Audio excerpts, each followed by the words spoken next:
राधा वल्लभ श्री हरिवंश महाराज जी 1 वर्ष से पहले आपसे YouTube के माध्यम से जुड़ा था। तब से आपकी वाणी को निरंतर सुन रहा हूँ और शराब, सिगरेट, तंबाकू आदि सब पूर्ण रूप से त्याग दिया है।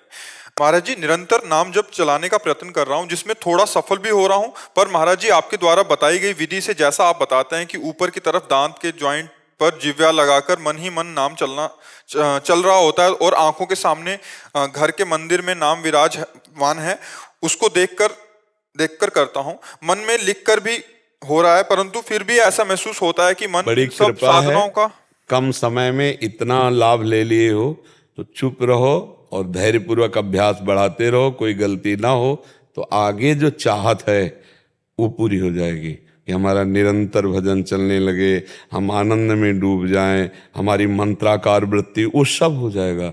अगर 100% में 10% भी मन काबू में आ गया है तो बहुत बड़ा आपने युद्ध हासिल कर लिया, विजय प्राप्त कर ली। क्योंकि अनंत जन्मों से सदैव मुझे हराता रहा है, आज वो 10% हमारे कब्जे में आ गया है। 10% भजन में लगने लगा ना, बहुत बड़ी बात कर ली। धीरे धीरे परसेंट बढ़ाते चले जाइए। और ये इतना प्यारा मन है कि इसे जो पकड़ा दो पकड़ लेता है। जैसे अभी हमने विषय पकड़ाए संसार के, तो पकड़े ना, गंदे से गंदी बातें पकड़े। अब हम भजन पकड़ाएंगे तो पकड़ रहा है ना। जैसे आपने 10 मिनट भजन शुरू किया, अब उस 10 मिनट में कोई आपसे आकर बात करना चाहे तो आपको बुरा लगेगा कि यार 10 मिनट तो भजन करता हूं, कम से कम चैन से 10 मिनट भजन, मतलब मन 10 मिनट के लिए राजी हो गया। तो हम धीरे धीरे उसको समय से बढ़ाते राजी करते चले जाए। फावड़ा चलाते हुए, व्यापार करते हुए, नौकरी करते हुए, धीरे धीरे अंदर ही अंदर नाम जप कर रहे हैं, बाहर से शरीर से कर्म कर रहे हैं, बहुत बढ़िया भजन हो जाएगा। तो ये जो चल रहा है बहुत बढ़िया चल रहा है। बस आहार शुद्ध रखो, संग शुद्ध रखो, तो हमारे विचार शुद्ध रहेंगे। इससे भी रहते हो आहार में, जैसे घर में लहसुन प्याज वगैरह खाते हैं तो फिर नहीं, लहसुन प्याज और ये तमोगुण की वृत्ति करने वाला, इसमें मंत्राकार वृत्ति तो के कारण अगर घर में नहीं। बोले तो पत्नी है, फिर वो कहती है हम भी नहीं खाए क्या तुम्हारे चक्कर में। तो वो अमरवती है क्या, वो अमृत है क्या प्याज लहसुन? यार बिना इसके कितना सुंदर सुंदर भोग बनता है वृंदावन में, सब ठाकुरों को 56 भोग लगते हैं। प्याज लहसुन केवल तमोगुण के कारण त्याज्य है। अच्छा, दुर्गंध नहीं आती? आती ना दुर्गंध। मतलब एक आदमी अगर प्याज लहसुन खा के ऐसे बात करे तो सामने से दुर्गंध आती है। कौन सा स्वाद है यार प्याज लहसुन? पता नहीं लोग कैसे प्याज लहसुन को इतना पसंद करते हैं। तमोगुणी चीज है, उसमें कोई लाभ थोड़ी है, कोई लाभ नहीं है। आयुर्वेद में लहसुन का बहुत ही देखो, औषधि में संखिया का भी प्रयोग है, खाओगे मर जाओगे। अगर आयुर्वेद शोध करके वैद्य देता है तो वो हमारे लिए औषधि है। देखो, बहुत सी औषधियां दूषित पदार्थों से बनती है, लेकिन दूषित पदार्थ नहीं है, उसे हम औषधि बोलते हैं। हम औषधि पा रहे हैं अच्छा औषधि के रूप में। तो औषधि के रूप में जैसे किसी का गठिया बात है, गठिया रोग है, तो लहसुन बड़ा काम करता है। आप उसको कैप्सूल की तरह ले जाओ, हमने देखा है। लेकिन चटनी और सब्जी और भोजन में नहीं डाल सकते। औषधि के रूप में वो बात अलग है। जब औषधि का नाम आता है तो औषधियों में क्या नहीं पड़ता, आप हमें क्या क्या नहीं पड़ता। अगर उसकी बनाने की पद्धतियां देखो तो तुम्हें घृणा हो जाएगी। बहुत सी ऐसी औषधियां हैं जिनकी बना, अब आपके देखो संख्या जहर है ना, हाँ, दमा आदि बीमारियों में आयुर्वेद में शोध करके उसे दिया जाता है। सांप काटे तो जहर का इंजेक्शन लगाया जाता है, नहीं लगाया जाता। तो अब औषधि और ऐसे प्रयोग में देखो, विश्व ब्रह्मांड में 3 बातें हैं, सतोगुण, रजोगुण, तमोगुण।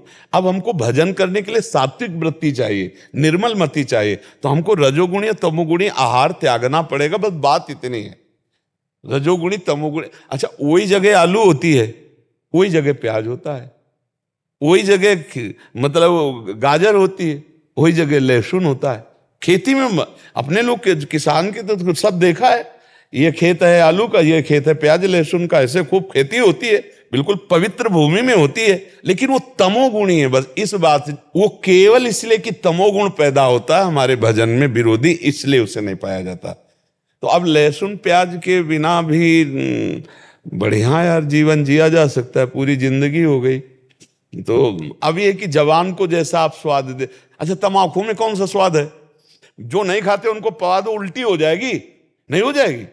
और वो बड़े स्वाद से आराम से रखे रहते और बातें करते रहते। तो भाई देखो, स्वाद अगर पकड़ लिया प्याज लहसुन का तो फिर कैसे बनेगा। बहुत से लोग ऐसे हैं जो भ्रम में फंस करके अपने जीवन को नष्ट कर रहे हैं। अरे हम कह रहे पनीर खाओ, प्रोटीन आए, गाय पालो, उसकी सेवा करो, थोड़ा दूध बछड़े को पिलाओ, थोड़े दूध का तुम प्रयोग करो, देखो अपने आप स्वस्थ हो जाओगे।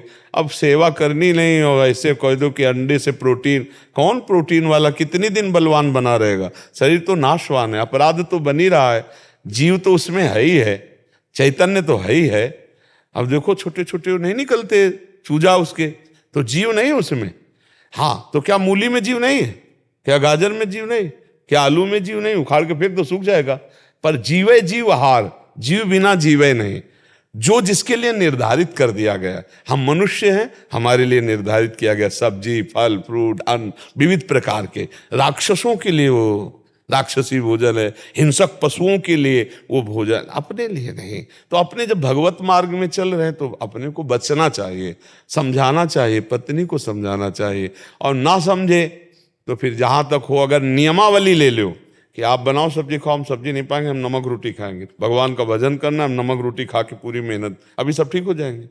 जब हम फिसल जाएंगे निष्ठा में तो सब फिसल जाएंगे। नहीं, हम नहीं पा सकते। हम नमक रोटी पा लेंगे, दही रोटी पा लेंगे, दूध रोटी पा लेंगे, लेकिन जिसमें प्याज पड़ा है, लहसुन पड़ा है, तो अलग बना के देने को तैयार है, वो कहती तुम्हारे लिए अलग बना। तो बढ़िया है, फिर क्या, अलग बनाओ खाओ, बढ़िया है भोजन। भजन करने के लिए थोड़ा सात्विक भाव तो चाहिए। भजन मार्ग में तो थोड़ा दुख सहना पड़ेगा, जबान को संभालना पड़ेगा। एक तुम खुद नहीं चाहते हो कि लहसुन की चटनी और प्याज वाली चौक वाली सब्जी के क्योंकि जो ऐसी पाता है, तो हम आपको बताए ना, चाहे जितनी बढ़िया दाल सब्जी हो, फिर उसकी जबान में अच्छा नहीं लगेगा, क्योंकि सादी एकदम सात्विक होती है। अब अपने लोग सात्विक सादा भोजन एकदम, तभी चिंतन बनेगा सात्विक। अब गंदा भोजन तो गंदा चिंतन, रजोगुणी भोजन तो काम आदि दोष उत्पन्न हो जाएंगे। हम जैसा खाते हैं अन्न, वैसा हमारा मन बनता है। तो कोशिश करो, जैसे विद्यार्थी हैं, नौकरी पेशा वाले हैं, हम उनको ज्यादा इस बात पर जोर नहीं देते कि आप प्याज लहसुन मत खाइए। विद्यार्थी हैं, कहाँ पढ़ने जाना पड़े, नौकरी वाले हैं, कहाँ कहाँ जाना पड़े, अब आर्मी में हैं, कोई कहीं है, कोई कहीं। लेकिन यदि आप रह सकते हो तो मत खाओ। प्याज लहसुन खाना पाप नहीं है, पर दोष है, तमोगुणी है। उस तमोगुणी वस्तु का त्याग करके भजन में बढ़ा जाता है। अब नौजवान जैसे नौकरी पेशा वाले, अब उनको ये शिक्षा दो तो घूमते ही रहेंगे, भोजन ही नहीं मिलेगा। प्रायः हर जगह जहाँ भी किचन है वहाँ ये आजकल सब पड़ता है। तो इसलिए बढ़िया इतना ही है कि मांसवादी ना खाएं तो बहुत बढ़िया है, लेकिन जिनकी सुविधा है कि वो बिना खाए चल सकता है तो फिर चला लेना चाहिए। हमारी राय यही है कि अगर ऐसा आपका जीवन है कि आप बिना खाए रह सकते हैं प्याज लहसुन, तो फिर आप ऐसा करें, क्योंकि वो सात्विक है और भगवान का भोग प्याज लहसुन डालकर नहीं लगता है। और बिना भगवान का भोग लगाए हम वैष्णवजन कैसे पावे। इसलिए जो भगवान के भोग में नहीं, तो उसका हम जीवन भर के लिए त्याग करते। तो ऐसे भाव से चला जाता है।